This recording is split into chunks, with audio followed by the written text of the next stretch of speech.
afternoon to all. In today's lecture, we will see the concept of static loading and dynamic loading. In the last lecture, we have seen there are different types of the loading and different types of the stresses. But in today's lecture, we will see what is meant by static and what is meant by dynamic loading. First, we will see what is meant by static. See, in the static loading, there is, say, the load or force does not change their size, their position, or we can say the direction.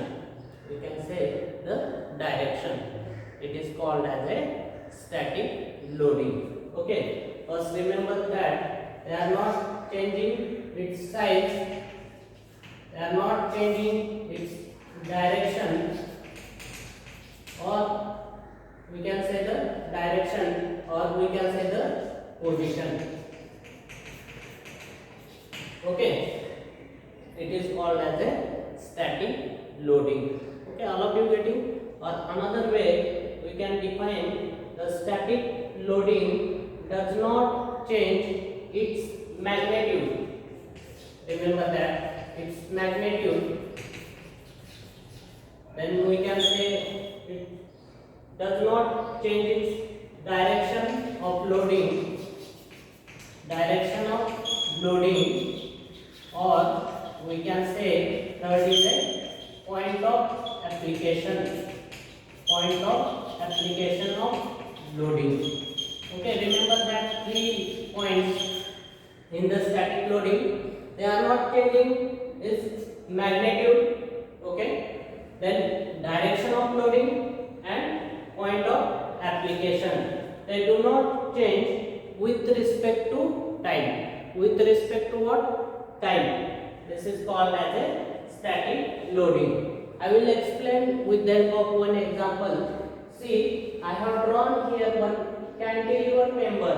Okay, having the load 20 kilonewton. 20 kilonewton is the magnitude of that member. Okay, then what is the direction of loading? Direction of loading is the downward direction. And what is the point of application? Point of application is nothing but in the loading. See where this load is at the end point. If this load is shift another point, suppose this will be shift here, then this type of loading we can't say the static loading. Okay, is there any point will change, then this type of loading we can't say the static loading. They are coming under the dynamic loading.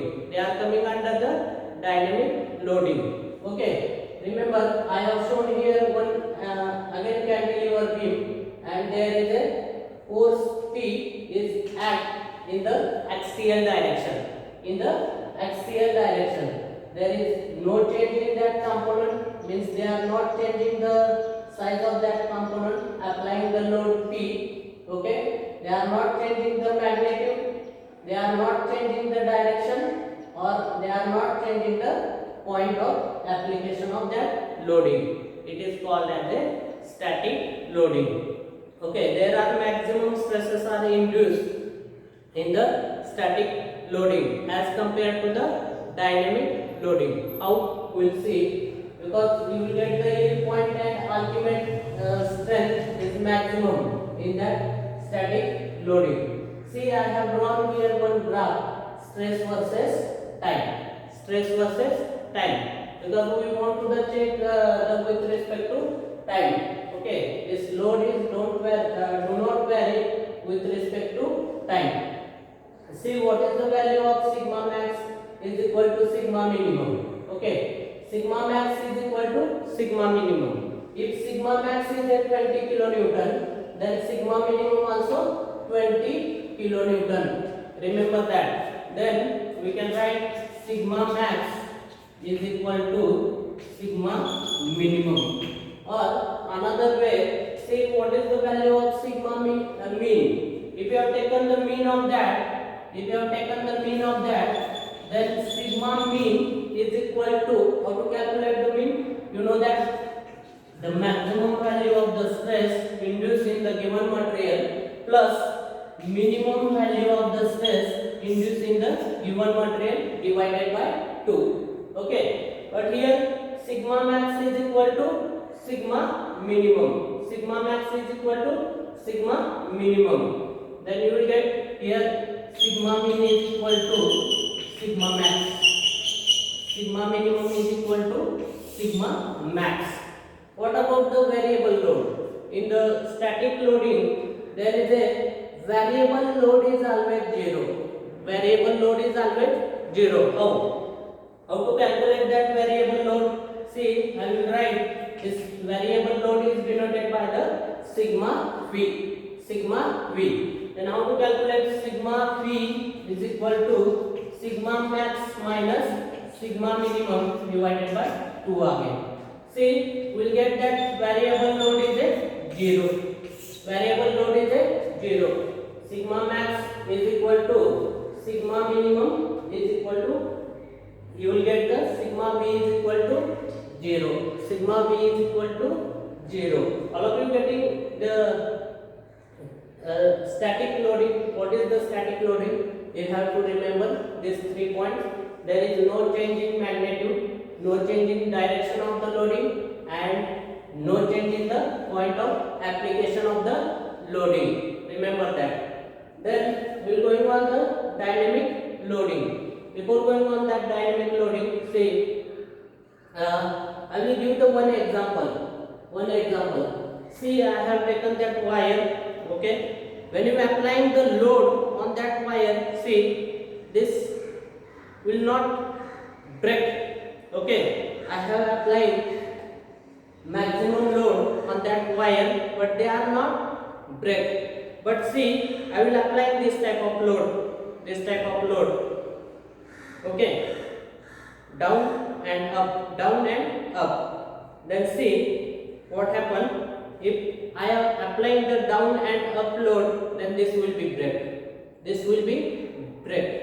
Okay, see means which type of load is that? Dynamic type of the load is act. I have considered here 3 factors. First is a fluctuating. When you study of the dynamic loading, then you should remember there is a fluctuating load. Again, I will apply here repeated. I am doing the repeated action, right? Means we are applying the repeated stresses. Okay, and last is a completely reverse. Means down up. Then this will be break. This type of loading is called as a dynamic loading. Okay, here see is the, I have drawn here 3 different figures. First is a fluctuating. Remember that fluctuating. Okay, second is a repeated, and third is a completely reverse.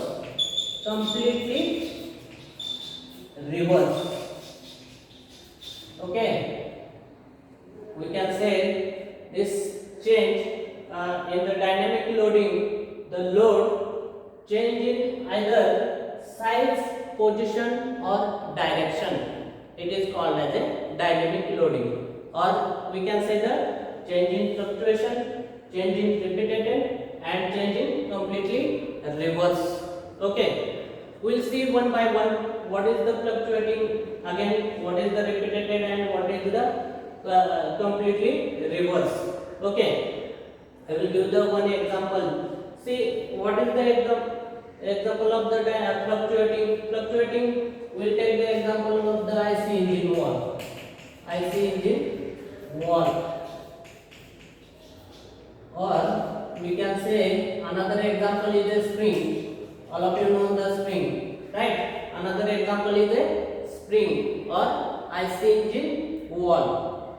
When IC engine wall is operated, then there is a lot of stresses are induced. Lot of stresses are induced. But this wall is under operation condition. Okay, operation condition. There is a minimum stresses are induced. Minimum stresses are induced. Suppose here we will get the 3 Newton per mm square is maximum stresses, and here we are reached up to the when under operating condition, then you will get the 2 Newton per mm square stresses. Okay, this sigma max is a we will get here. Suppose we are this point and sigma minimum is a here. They are not zero. They are not zero. Also, they are not changing the sign. They are not changing the sign. Okay, are you getting in the fluctuation? See, this fluctuating stress does not zero, or they are not changing the sign. Means positive to negative or negative to positive.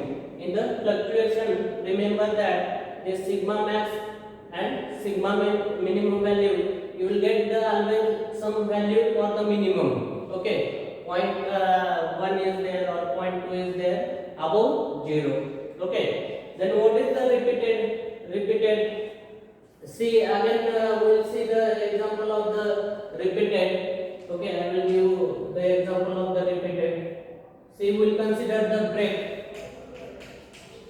brakes, or we can say the clutches. Okay, this is the example of the repeated. When you apply the brake, check that. When you apply the brake, then there is a maximum stresses are induced. But if you are not applying the brake, then there is a zero stresses are induced. Zero stresses are induced. Similar way in the clutch. Means here is a what is the maximum value of the stress? See, I have shown again with the help of a sine wave. Here we will get the maximum value of the stress. And what is the minimum value of the stress? This value is always 0 in the repeated condition. Okay, remember that this sigma minimum is always 0 and sigma max is greater than 0, and they are also not changing the sign. They are also not changing the sign positive to negative, negative to the positive. This is the repeated. Means you will get the sine wave. Okay, and last is a completely reverse. This is very important point. Last is a completely reverse. Okay, what is mean by completely reverse? I will give the one example. The shaft. Okay, I will draw here. Suppose this is the shaft is rotating. There is a support that shaft. Okay, and one weight is applied at the center. Okay, suppose this load, or we can say the weight is there, and this is the shaft. Okay, the shaft is rotating. Okay, see, before rotating there is a position of the shaft is constant. Okay, or steady position. Okay, but when this shaft is rotating, then you will get in this this will be bent in this way. Okay, and in this way. This will be bent in this way or in this way. Okay, if they are bent in that two direction, then see, you will get here is a tension, here is a tension, and here is a compression because of weight is applied on that shaft. Or we can consider the gear. Okay, when this gear is rotating, then you will get the tension and compression in the shaft. Okay, upper side will get the tension and bottom side will get the compression. We have seen already that thing in the bending. Okay, bending moment or bending stresses. Okay, but when the shaft is rotated or they are changed its position into the 180 degree, then what happens?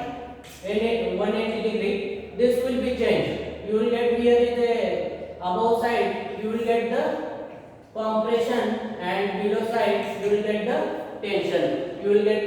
tension. Okay, means this completely reverse is very important.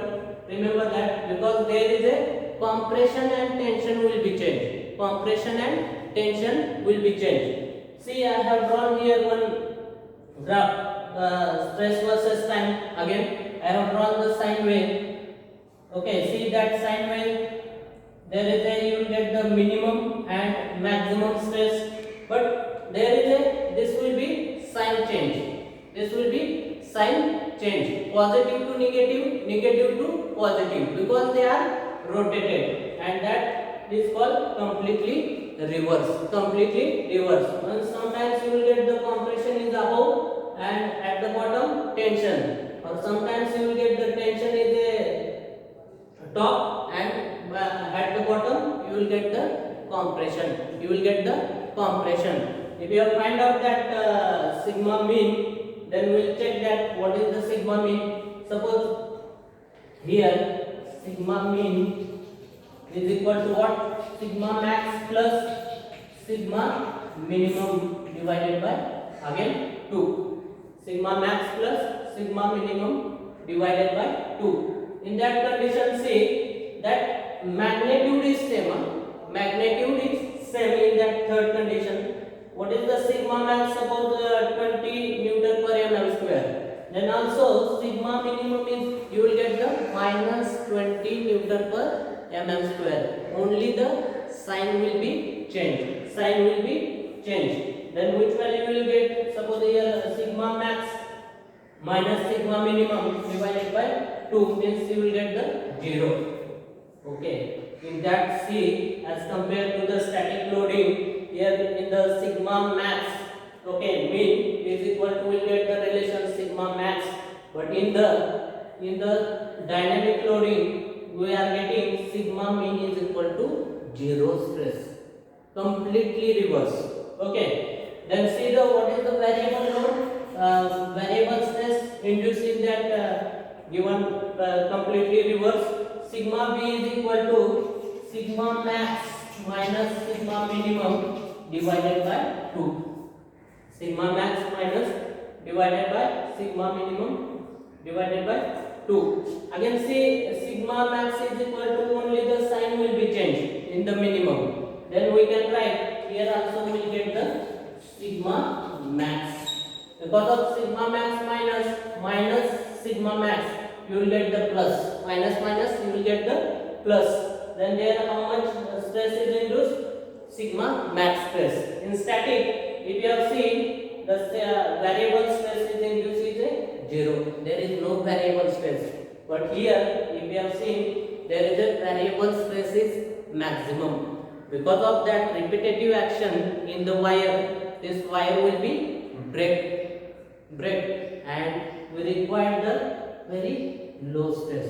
Okay, and variable stress is a maximum in the dynamic loading. Okay, all of you clear what is the static loading, what is the dynamic loading? Yes, you remember that concept with the help of some examples. Okay, today we will stop here. Thank you.